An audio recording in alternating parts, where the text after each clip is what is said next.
In today's world, social media feels like a stage where everyone's sharing their highlight reels. But is it always the best move? Today, we're diving into a fascinating debate. Should you share your life online or keep it private? Our co hosts Kevin Turner and Greg Ode bring two different perspectives. Kevin keeps things low key while Greg puts it all out there. So, what's the right balance? Let's find out.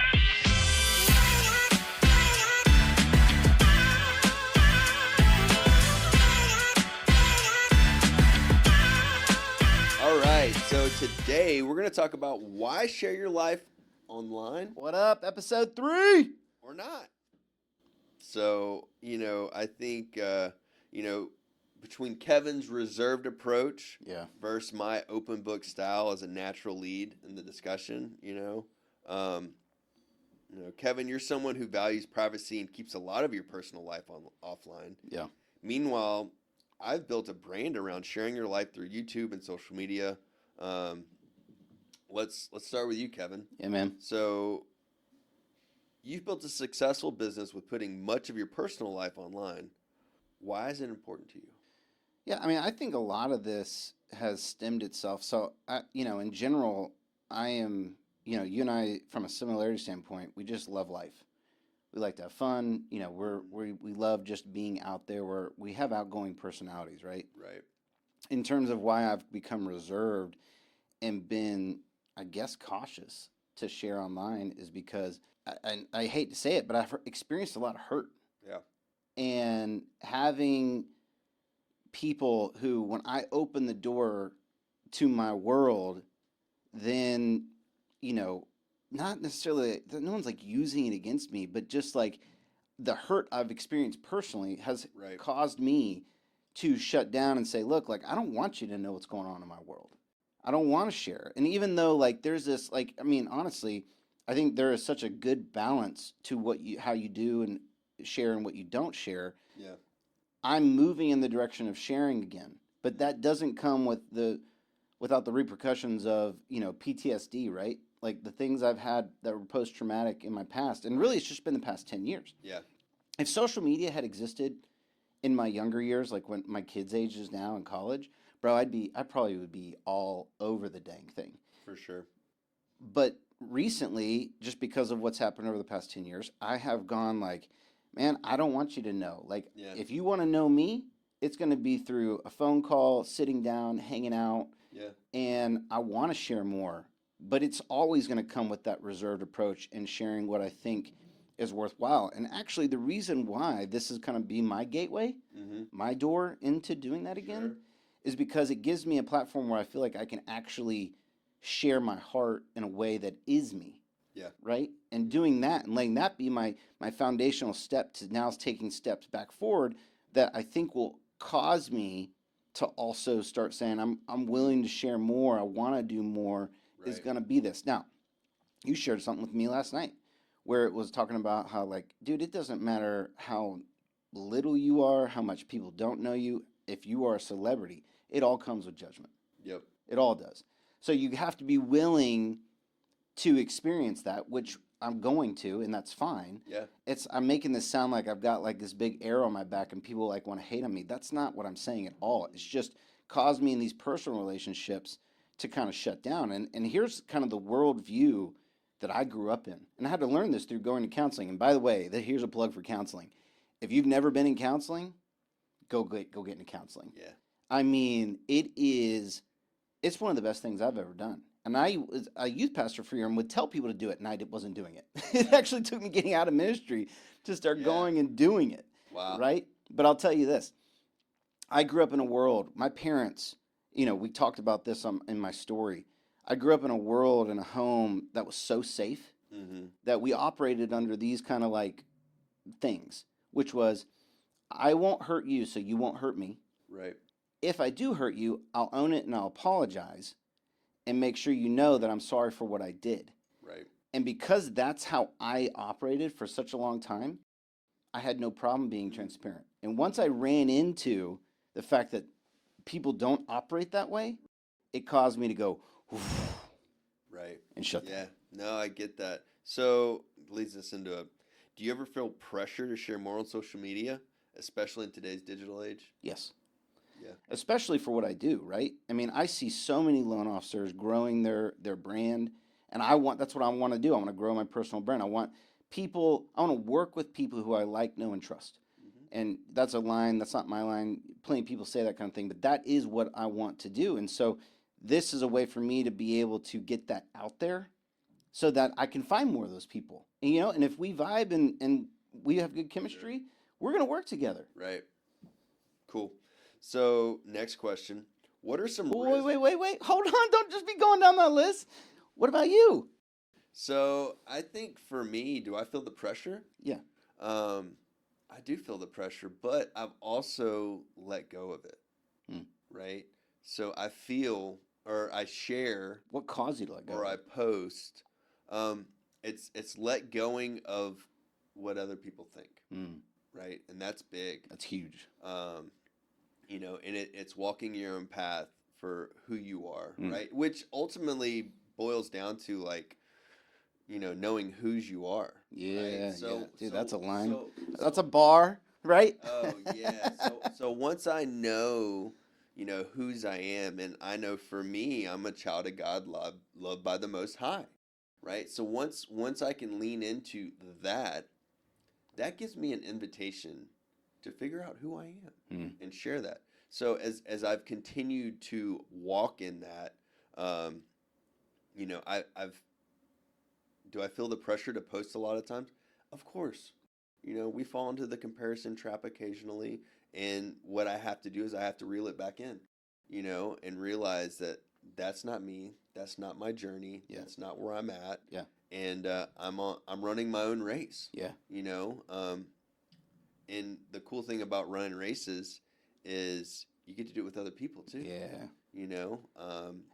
And it's easy sometimes, and it's hard and sometimes. it's hard sometimes. That's right. Back last December, I turned 40. My friend Dave turned 40, and we went and ran an ultra marathon. Yeah. And but we did it together. Yeah.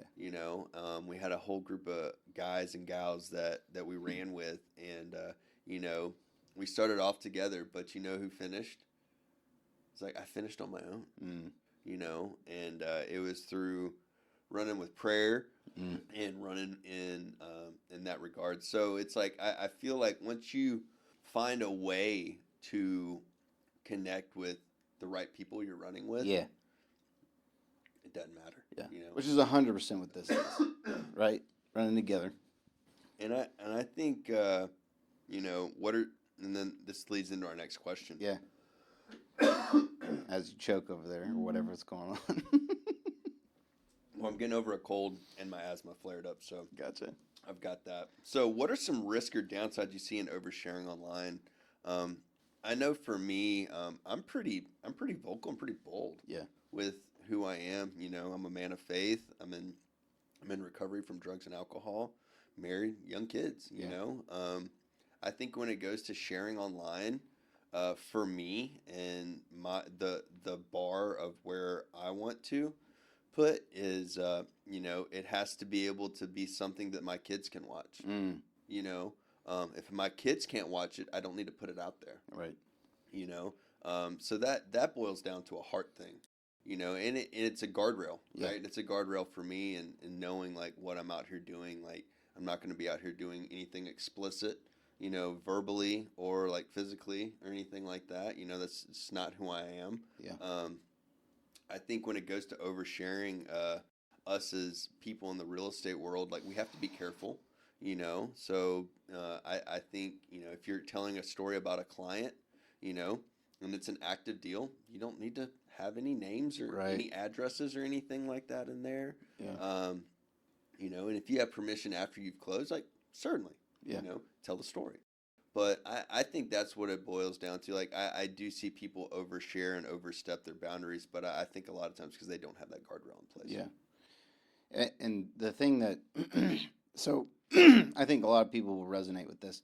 One of the things that I constantly am battling is I just don't want to be fake. Mm-hmm. Yep. I just don't want to be fake. And we all know that especially with just how much AI is helping us now, it's like, is that you? Like what you just created, what you just shared, is that really Greg Goat? Is that really Kevin Turner? And so that whole fake thing, like I see people share stuff and I'm like, I know for a fact what you're doing in private is different than what you're doing in public. And what you just put out in public, that's a lie. Yeah. That's not who you like. Yeah. And I'm not trying to be judgmental. I'm just sitting there going like, I want a representation of me to be what's out there. And so I shut down because I go, well, I don't want to be that. I don't want to Right. represent myself Sure. in an unreal way. And like the other thing that causes me to have hesitation all the time is I actually am somebody that pushes the envelope. Yeah. And how I do that is through my jokes. It's through the way that I'm not afraid to actually talk about things. Right. And sometimes that gets me into trouble because I'm too transparent. Mm. And then people come and they're like, they say, why did you say that? And I'm like, you're right. I should not have said that. Like, I'm so sorry. Like, Right. I crossed a line there. And so I get myself into trouble because I like to really be that raw and authentic about stuff. Mhm. And even, my wife is such a good accountability partner. She will say to me, like, babe, you shouldn't have said that. Mm. And I go, you're right. And it takes a lot for me to swallow my pride and admit that and tell her I'm sorry. Mm. But I do that a lot. So like my things are just being fake and being too transparent. And I think one thing that to your success, like even without the social media piece, like you've built your success on relationships. Yeah. And we talked about that in your podcast where you shared your story, and you've built your business off of authentic relationships. Yeah. With the staff, the loan officers that work for you, your agent partners, like it's all built off relationships, not necessarily off of social media. Oh, I mean, it really hasn't. I don't market. No. You do, but it's marketing light. Yeah, yeah, if you want to even call it that. It's like eating nuts. You ain't getting a meal, bro. You're getting some berries and whatever. So. Yeah. And I've gotten to the point where for me, I share that online because I have a lot of people that follow me, and I know so many people. Yeah. I know a lot of people that just follow me that they just want to keep up. Yeah. Yeah. Um, Well, and I think one thing that this might be a return for me personally is like, dude, I got 10 plus years of students that I mentored, yeah.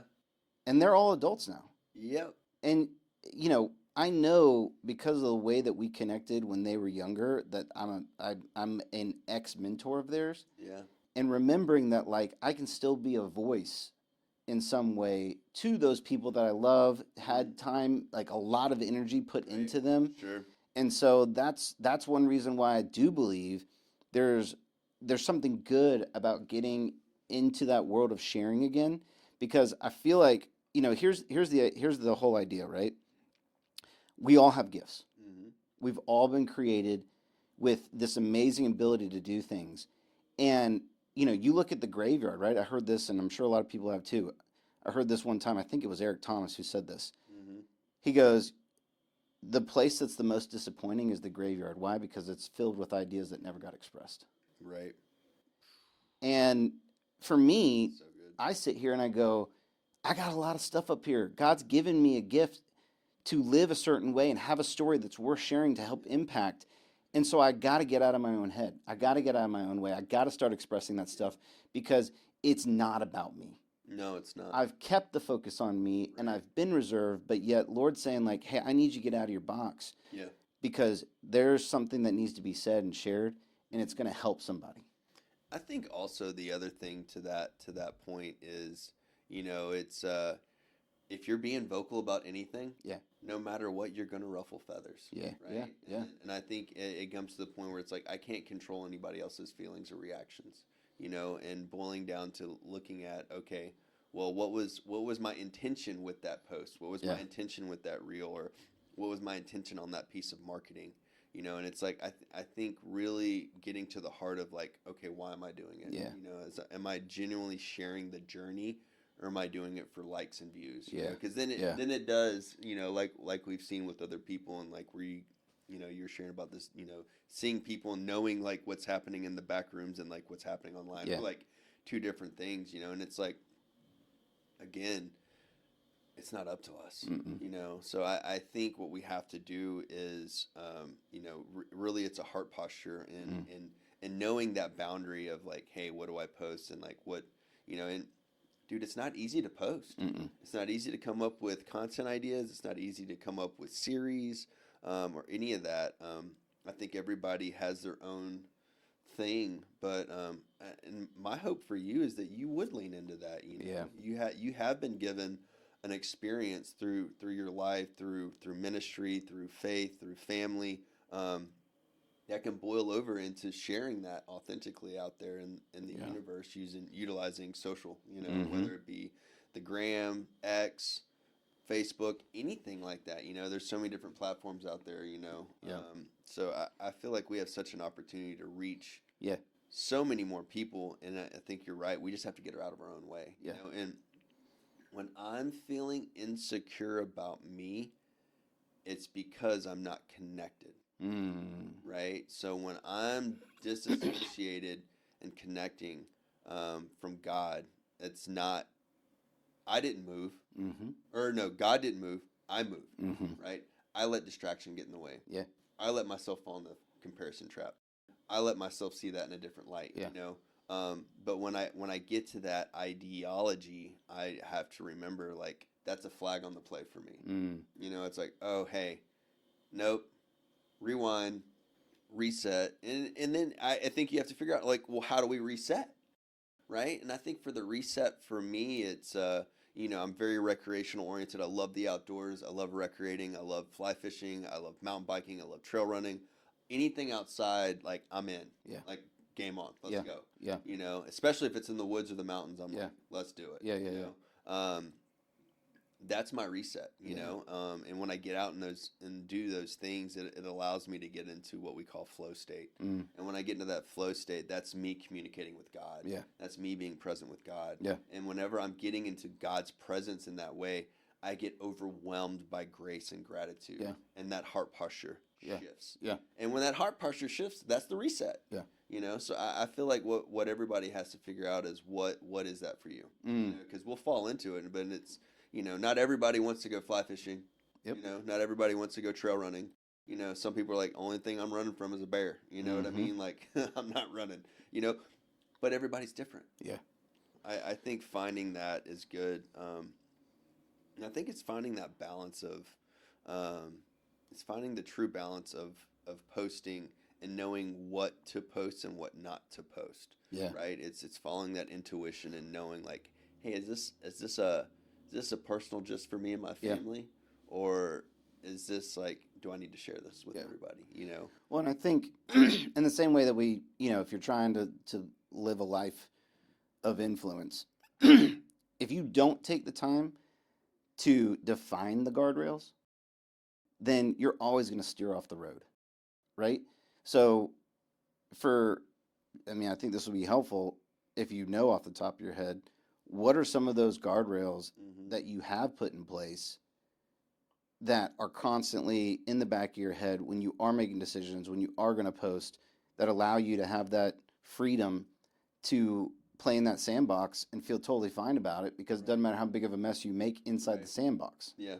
And I think for us in our profession, Yeah. it really boils down to, like, hey, like, I've got a business profile, Right. But I treat my business profile like a personal profile, Right. right? And what I found was I'm trying to resonate with people, Mhm. right? And I try to find a commonality. Yeah.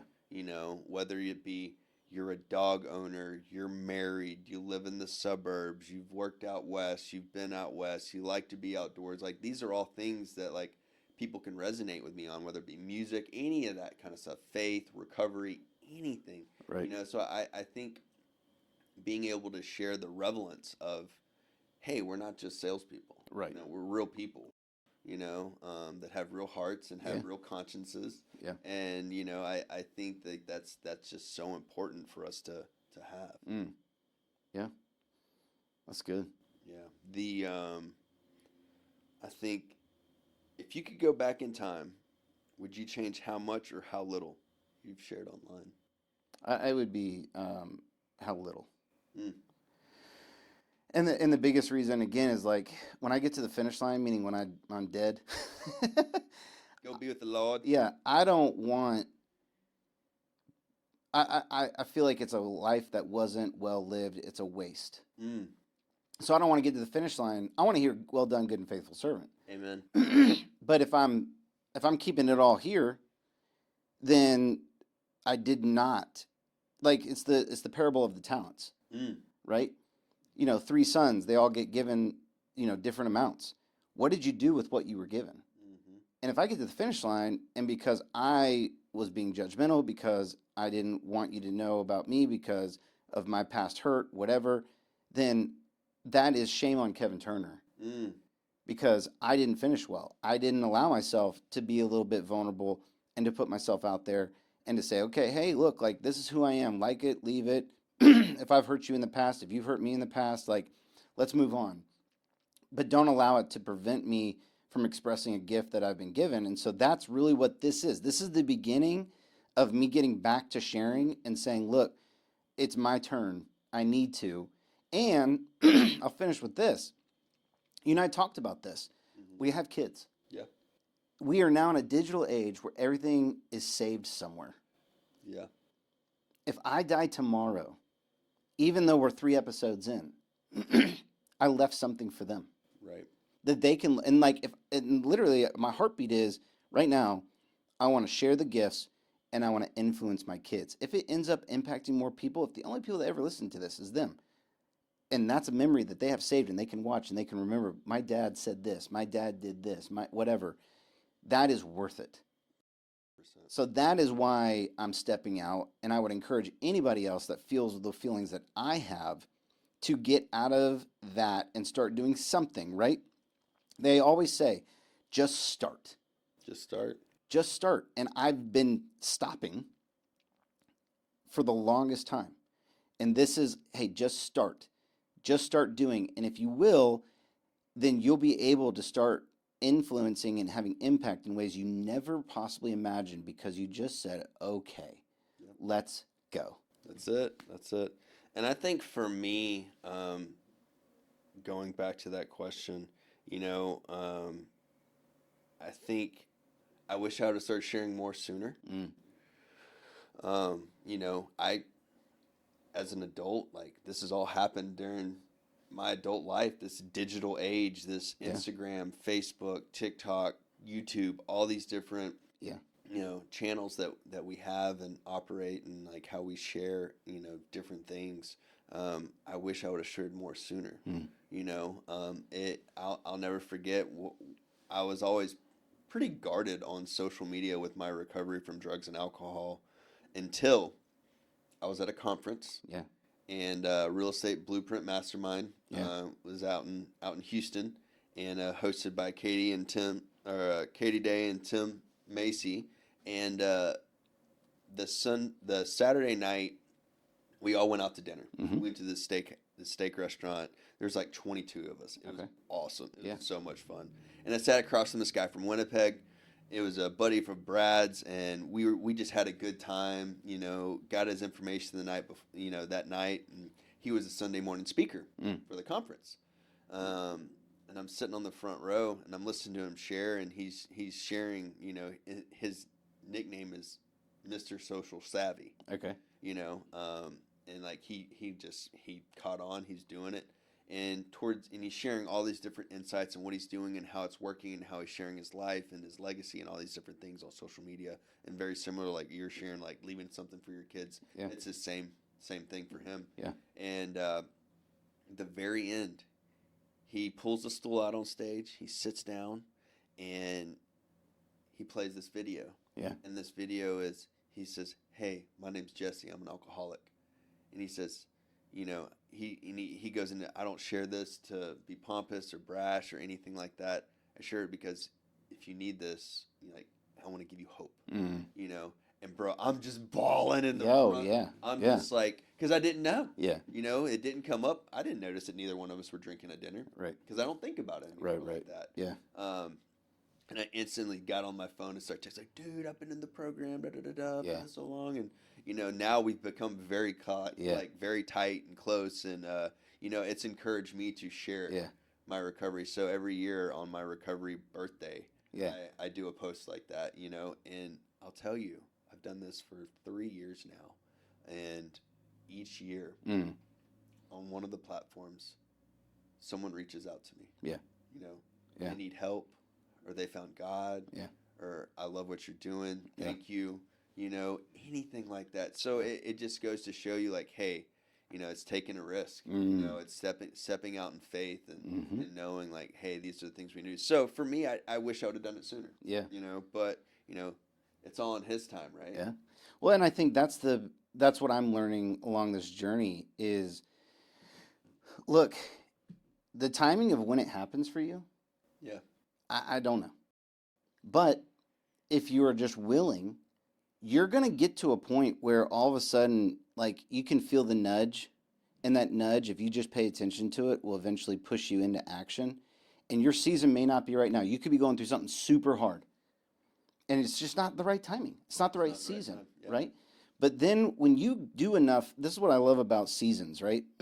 Winter, hard. Spring, new life. Summer, you know, typically what we would consider fun, but it's also kind of like, you know, maintaining. Fall, preparation, right? What are you getting ready for? Holiday season. Because but at the same time, when I think about it in terms of like life, if you're not plowing the fields and getting ready, winter's going to be really hard, and you'll have nothing that comes to life in spring, right? So what are you doing to prepare the field? What are you doing to get ready?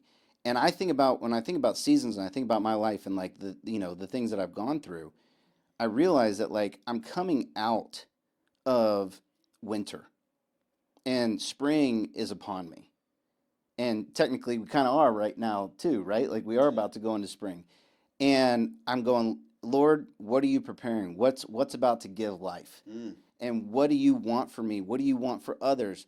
And so I'll say this, you know, there's a guy that I love who he is, and I love his stuff and listen to it. And I always want to make sure if I ever say something that it sounds like it's me, more than likely it ain't, because I just love absorbing.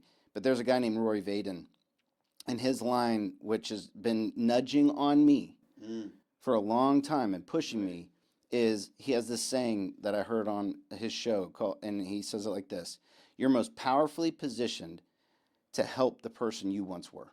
You're most powerfully positioned to help the person you once were. And the reality is like my story, your story, they're going to resonate with people, but we've come out of where we were, and now we're positioned to help people who are either in that or may come into it. And we are now going to be an encouragement to those because we were once there. Right. And so we have experiences and things that we've gone through that we can now say, hey, look, I've been there, I've done that. Right. How can I help? And that is what I look at this whole thing as. Yeah, that's it. That's it. And I think the other piece is like there's people reaching out, but then you being available. Yeah. Right? Yeah. And you having enough margin to share, hey, this is what I'm doing. Yeah. You know, and I think the other thing about what people see online too, and this is what we'll wrap with, is it's like, you know, not everybody has enough money to hire a videographer to follow them around. Yeah. But you know what? We all have these things in our hands. Yeah. We have these iPhones and droids and whatever. You know, we have smartphones, you know.